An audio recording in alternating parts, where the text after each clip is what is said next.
Good morning. Hi everybody. We are live from Mythos at Design Quarter. In this beautiful upstairs room, we've got some lovely cappuccinos. So we are having a good Thursday and we want to welcome you and thank you for joining us. My name is Liesel van der Merwe. I'm the guest editor of Building and Decor, and with me is Dr. Donald Platt. Donald, welcome. Thanks Liesel, it's good to be with you again. I can't believe it's almost a year ago. It's almost been a year since, and we thought this year is going to be a lot different. Absolutely. So we have got some interesting questions today that we want to ask Donald's, things that's on all of our minds. So I'm here to facilitate your questions. Please give us a thumbs up, tell us you've joined us, and welcome, and thank you for spending this time with us. I think the questions that we need to tackle is infrastructure spend. We need to look at the short-term lull we're currently in, and then importantly, to buy local and what that means. I want to read something to you. President Cyril Ramaphosa had the address to the Proudly South African Buy Local Summit and Expo in March. And part of what he said was the following: it is not enough to preach local. We need to practice it, we need to live it, we need to put it into effect, and we need to talk it. As government, as state-owned enterprises, as businesses, and for you as an individual, for all of us as leaders, we need to set the example. We do need to demonstrate that buying local is about investing in quality and sustainability, and investing in our people and keeping the jobs here. We have to step up our efforts, not just to get locals to buy local, but to improve our entry of our goods, our products, and our services into the export markets as well. This is a solid commitment. Absolutely. Solid commitment and a solid investment in our economic recovery. It will lead to creativity and innovation for our entrepreneurs. So with that being said, very important to talk about buying local. Donald, FLOORWORX is a local company. You do import products, but you still manufacture local. Correct. Can you talk to us about the current status of the market? Sure, Liesel. I think what I'd like to do just before we get into that is really just backtrack, and I can so clearly remember our last discussion when we were really uncertain. It was a very difficult time for all of us, but especially for manufacturers when we had the total lockdown and really not understanding what was going to come out of it.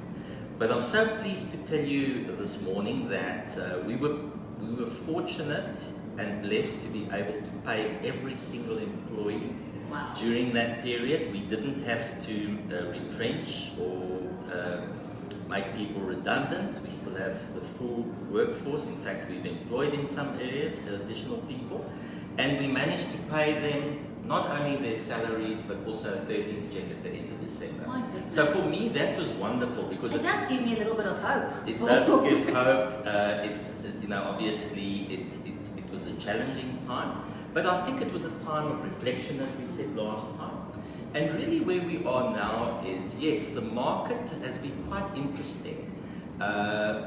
You are aware that government has been talking a lot in the past about local manufacture, but it hasn't really in the past been, it was something, yes, it's out there, we should buy local, but I think through COVID and also understanding the need and the unemployment and the poverty out there, it has really become a focus point for government. And we are seeing more and more where they're saying we have to buy local if available. Now that doesn't mean you're going to buy something that's inferior. We want quality products, but if it's available locally, we should be supporting local. What is if we talk about quality products, what is the proof for the consumer and for the architect and designer that when they buy local, they are buying quality? Well, I think if I talk in terms of FLOORWORX, we've been around for a long time. So you just need to look at some of the projects that have been out there, 40, 50 years, the product. If it's properly maintained, if it's on a proper subfloor, it will last. It will last for a very long time, and I think that's what government is starting to realize.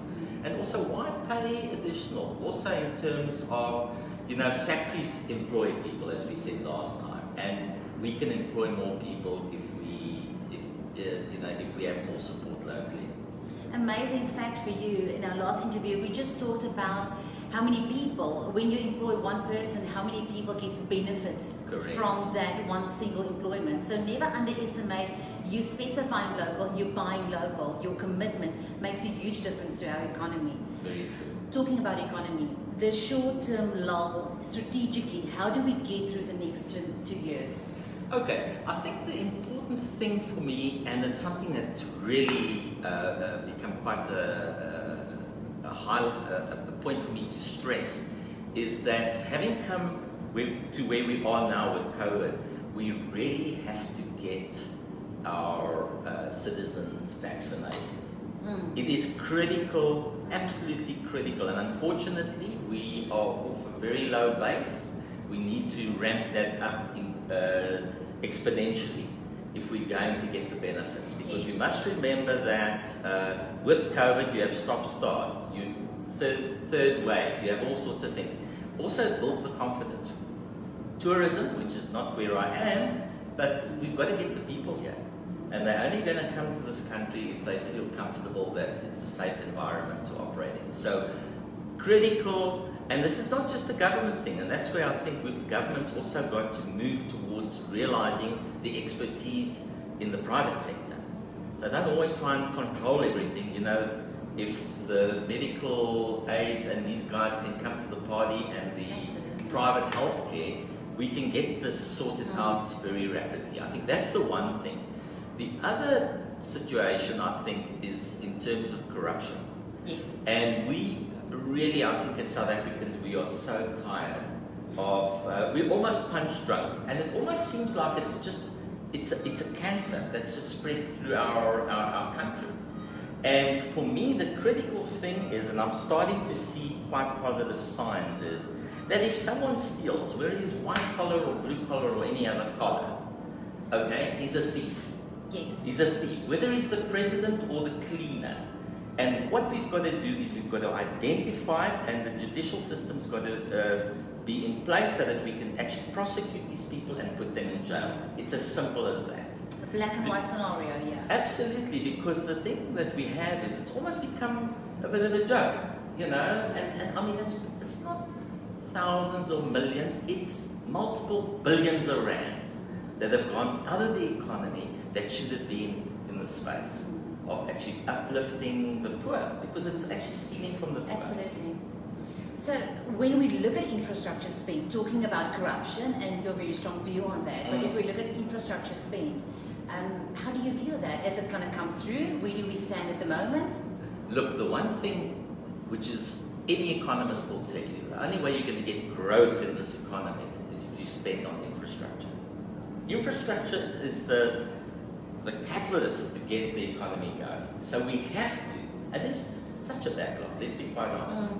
I mean, you just have to look around you, the requirements in terms of healthcare, but also in terms of education, in terms of roads. I don't know what the roads are like in your area, but you know what, the four-wheel drives are not doing the job anymore. Those are the type of things we've got to get back on track. We've got to, because you also, not only are you fixing, you know what, it uplifts people when things are great, and you're employing people. So they're also feeling, and they're also earning an income. So we've got to get back into that situation where we don't just accept things.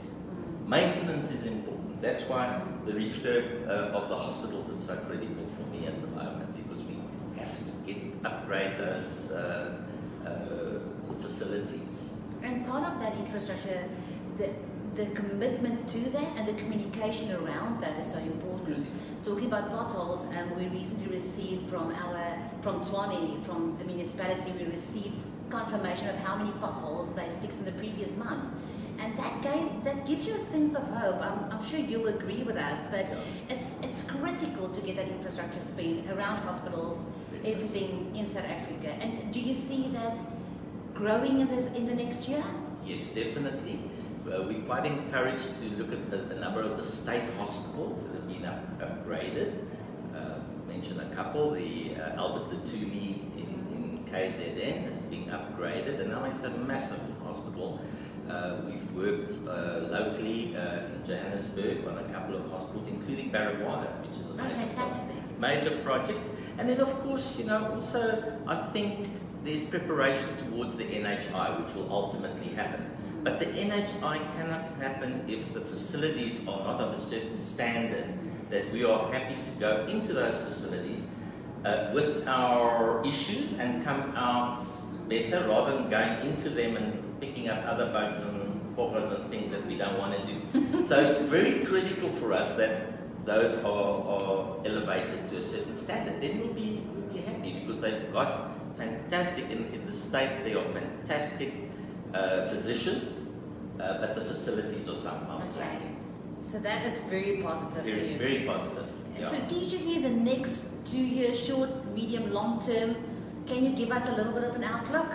Yes, I think if we look, we were quite surprised after the lockdown to experience actually quite a nice boost in terms of a lot of these. Obviously, a lot of them were COVID facilities that we were fortunate to be able to assist with.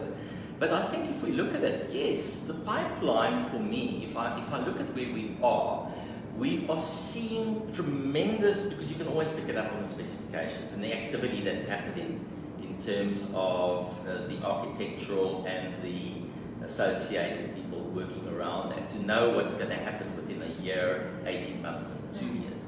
I think for me, I'm very confident about the medium to looking forward. There are going to be a couple of hiccups along the way. Okay, so there are stop-starts, and I think part of the situation with stop-start as well is actually being able to manage the COVID situation, because we hear a lot about third wave and everything else. If we look at the Spanish flu that killed 50 million people, okay, 100 years ago, it was not the first, but it was the phases after that, the waves after that. And I think what tends to happen, we get quite complacent. Yes, we do. So we say, it's kind of over. It's not. So we've got to be so proactive. We've still got to do whatever is. I just heard just this week of a number of people that we know well that have now got COVID. And I think it's just that initially we were so scared, we did everything, but the social distancing, the masks, whether we like it or not, and the hand sanitization is critical. And we're probably going to live with that for quite a while. And then, as I said, we've got to get the vaccination program speeded up. So that goes hand in hand. Absolutely towards our economy. Absolutely goes hand in hand, because we're dealing with human beings, and to get them active and confident, they've got to work in an environment that is conducive. And I think the beautiful thing about South Africa is we're very adaptable. We have been adaptable, and we have been doing the best that we can within a certain set of circumstances. So why not again with COVID? Why not make this work for us? Liesl, you're so right. I'll tell you something, South Africans are wonderful people. I realize it more and more. And if you look at, we are disciplined. We're resilient people. If I look at the situation in other parts of the world, we won't mention them today, where they make a big issue out of a mask, for goodness sake. I mean, if this was the biggest problem that I had to deal with on a daily basis, it's ridiculous.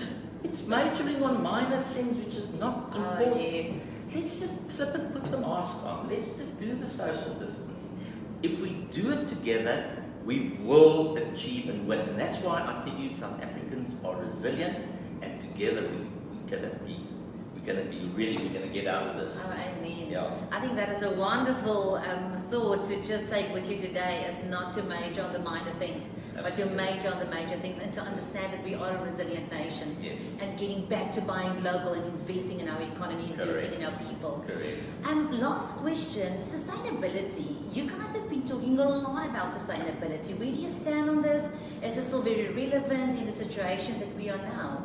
Liesl, it is critical. It's gone from being important to critical. Now, I remember 15, 20 years ago going to the United States to one of the flooring conventions and hearing the guys there talk about sustainability and, environmentally friendly products. I'm kind of thought, tell me about the product. Now you guys are spending time on peripheral stuff. It's not peripheral anymore. It is so critical.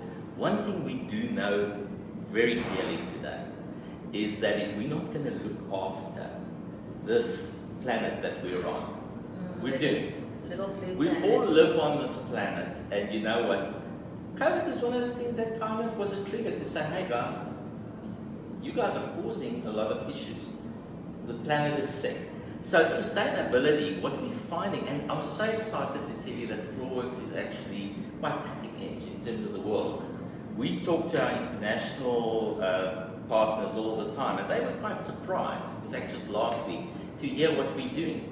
So it's one thing to go into an installation, take a refurb, and you're refurbing a facility. So you put the most environmentally friendly product in there with the adhesives and everything associated with that. But there's a product that you're uplifting. Yes. What are we doing with that product? Yes.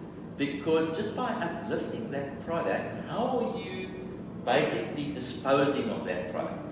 So I can't go into it because you've limited me for time today, but I can just say that we are very much involved in terms of the recyclability of whatever we lift. We leave 2-ton bags on sites where we actually uplift that.